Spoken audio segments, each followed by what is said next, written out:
Welcome to my channel. I'm Zhan Jingxu. Let's talk about the problem 49 in chapter 3.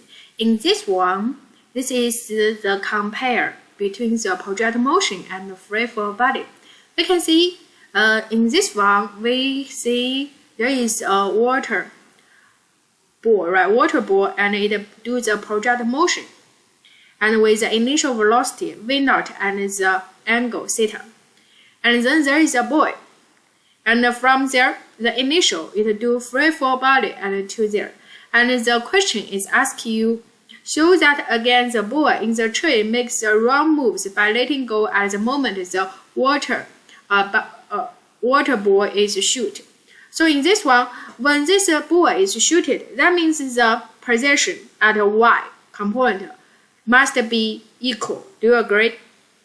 So if we want to prove this ball get shooted by this water ball, that means these two must equal at a time when this water ball comes to there, this ball just reaches there. So at the y component, they must equal in the position. Now we list the known quantities. We can see as the initial velocity for water ball, we can project the initial velocity in x component and in y component. This one, x component and y component, is theta naught.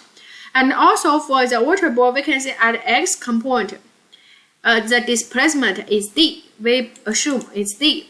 And then for the water ball, because it do projectile motion, the acceleration only at y component is due to gravity pointing down. So this is negative g.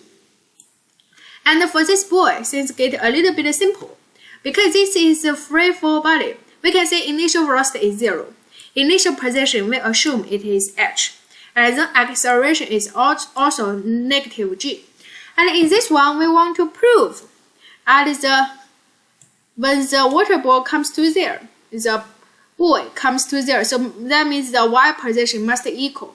So at this, we need to decide the time taken, right? The time taken for the water ball to there, and the boy comes to there. So in this one, we can see the time taken. See, it's become easy. We can look at the x component. See, we have the displacement at x component and the velocity at s component. So from these two, we can get the TD. Agree? Yes. Then we get the time t. We can see for the water ball, we know the initial velocity at the y component, the time t and the acceleration. It's easy to find its final position.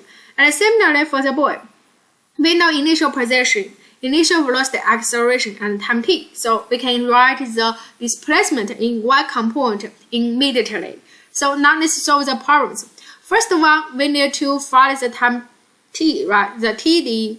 So the TD, we must look at the x component. So this one, we can say the displacement is d. The velocity at s component is this one, v0 cosine theta naught times TD. So this one, we get the time t when it reaches to there.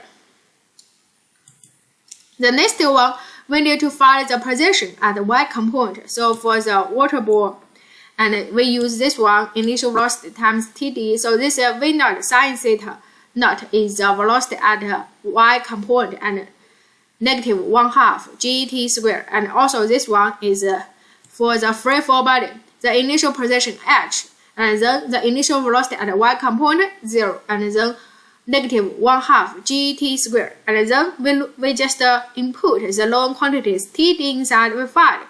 Yes, they are equal. Then it's get proved. Thank you.